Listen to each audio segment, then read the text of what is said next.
Philips capital की report के मुताबिक डोनाल्ड ट्रंप की जो जीत है, इस जीत का बहुत ही भारी असर पड़ सकता है इन सारे सेक्टर्स पे, जैसे commodities, textile, education, IT, infrastructure, pharmaceuticals.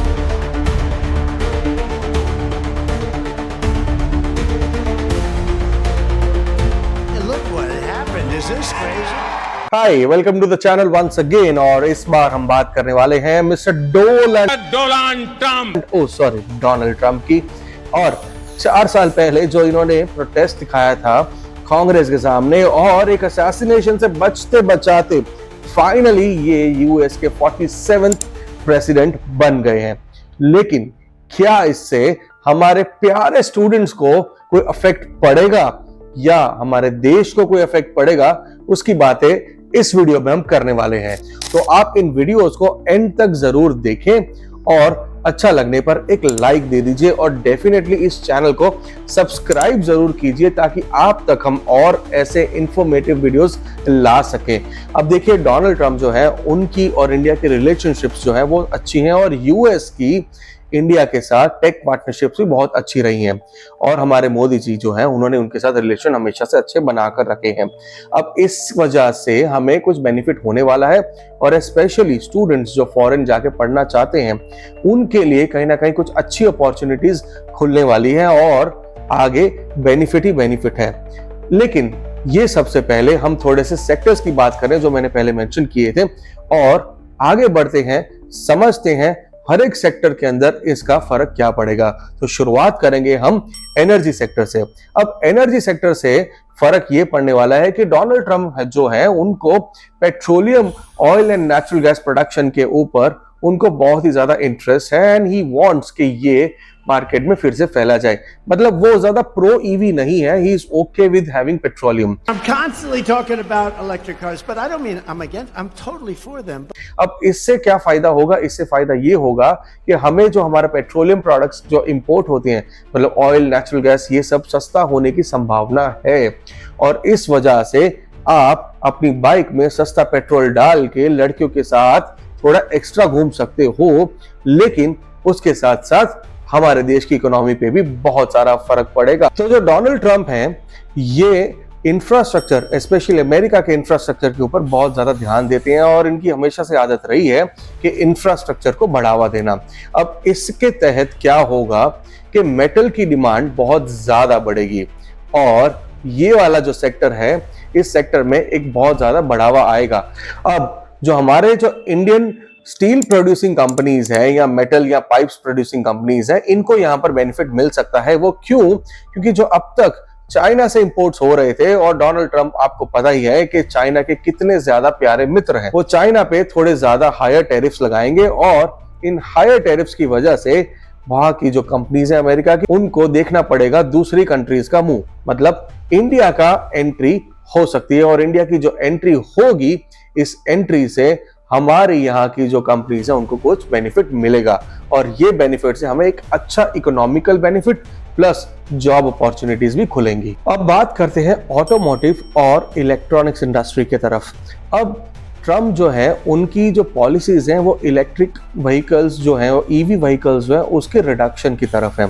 इससे क्या फायदा होगा? इससे ऑटोमोटिव इंडस्ट्री जो है उसको थोड़ा सा बूस्ट मिलेगा और इस बूस्ट की वजह से कहीं तो अमेरिका को कहीं ना कहीं ऐसे ऑटोमोटिव पार्ट्स को इंपोर्ट करवाना पड़ेगा। वो अब इंडिया से इंपोर्ट हो सकते हैं क्योंकि चाइना के बाद इंडिया है जो ऑटोमोटिव और इलेक्ट्रिकल या इलेक्ट्रॉनिक्स के अंदर एक सस्ते दामों में दुनिया को प्रोडक्ट दे सकता है। अब आपको तो पता ही है कि हिंदुस्तान के अंदर बहुत सारा कपड़ा मैन्युफैक्चर होता है और अहमदाबाद सबसे ज्यादा सुप्रीम लीडर है उसके अंदर। Of course we also know कि बांग्लादेश है, चाइना है, बाकी सारे देश भी हैं जो कपड़े के अंदर काफी सारा मैन्युफैक्चरिंग करते हैं। लेकिन हमारे रिलेशन यूएस के साथ अच्छे हैं तो डेफिनेटली टेक्सटाइल के अंदर ये डिफरेंस लेके आएगा। अब फार्मास्यूटिकल सेक्टर की बात करते हैं। अब देखिए, फार्मा में ऐसे है, सबको पता है कि चाइना इज द लीडर, वहां पर बहुत सारे जो मेडिसिन एपीआईज वगैरह हैं वो डेवलप होती हैं। लेकिन क्योंकि डोनाल्ड ट्रंप की जो पॉलिसीज हैं, ये पॉलिसीज से पॉसिबिलिटी है कि जो यूएस चाइना के तरफ हमेशा डिपेंडेंट रहता है, निर्भर रहता है, वो कहीं हद तक इंडिया की तरफ डिपेंड करेगा।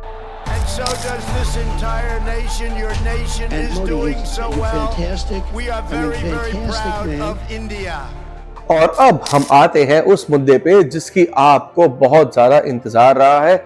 आपको जानना है कि आईटी और टेक के अंदर क्या होगा, और हमारे प्यारे स्टूडेंट्स, आपके दिल के अंदर वो खलबली मची हुई है कि हम यूएस जाएं या नहीं जाएं। अब देखो, बात ऐसी है कि टेक ब्रेन्स हमारे पास बहुत सारे हैं और यूएस जाना सपना सबका होता है, और स्पेशली आईटी सेक्टर के अंदर आपको लगता है वो बड़ी प्यारी कांच वाली बिल्डिंग जो यूएस के अंदर है उसमें हमें एक सीट जरूर मिल जाए। तो शायद ये सपना आपका सच हो सकता है, और इस वजह से, क्योंकि डोनाल्ड ट्रंप जो है उनको पता है कि इंडिया में ब्रेन बहुत अच्छे हैं और उनको हायर करना है।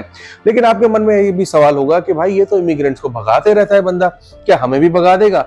तो बात ऐसी है, कुछ स्टूडेंट से मैंने पूछा था जो यूएस में पढ़ते हैं, उन्होंने ऐसा बताया कि भाई देखो, भगाता वो उनको है जो इलीगली घुसपैठ करते हैं। उसको प्रॉब्लम नहीं है कि अगर आप सीधी तरीके से आओ और सीधी तरीके से बाय रूल्स आकर वहां पर काम करो, लेकिन डेफिनेटली ये बात मत भूलना कि हमारा देश भी इक्वली प्रगति कर रहा है, और इसकी इक्वल प्रगति की वजह से हमारे देश के अंदर भी आईटी सेक्टर की जो डिमांड है बहुत ज्यादा बढ़ने वाली है, क्योंकि बाकी जो सेक्टर्स हैं उन सेक्टर्स की डिमांड बढ़ेगी, उन सेक्टर्स में प्रॉफिट होगा, जिस वजह से आईटी सेक्टर की डिमांड ऑटोमेटिक बढ़ेगी।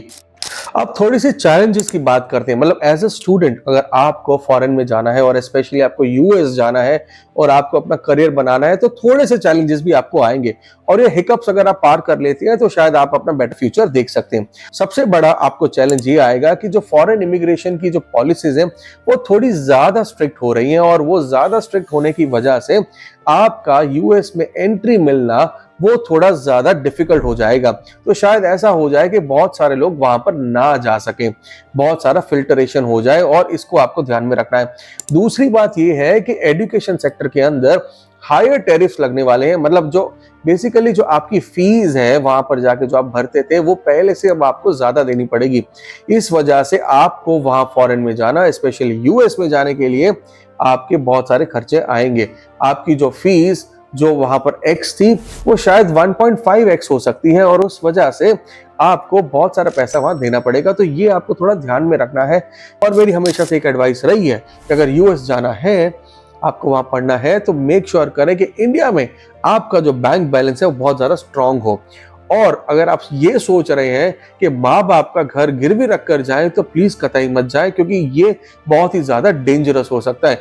अगर आप वो लोन नहीं भर पाए तो सबसे ज्यादा प्रॉब्लम आपको नहीं, आपके माँ बाप को आएगी।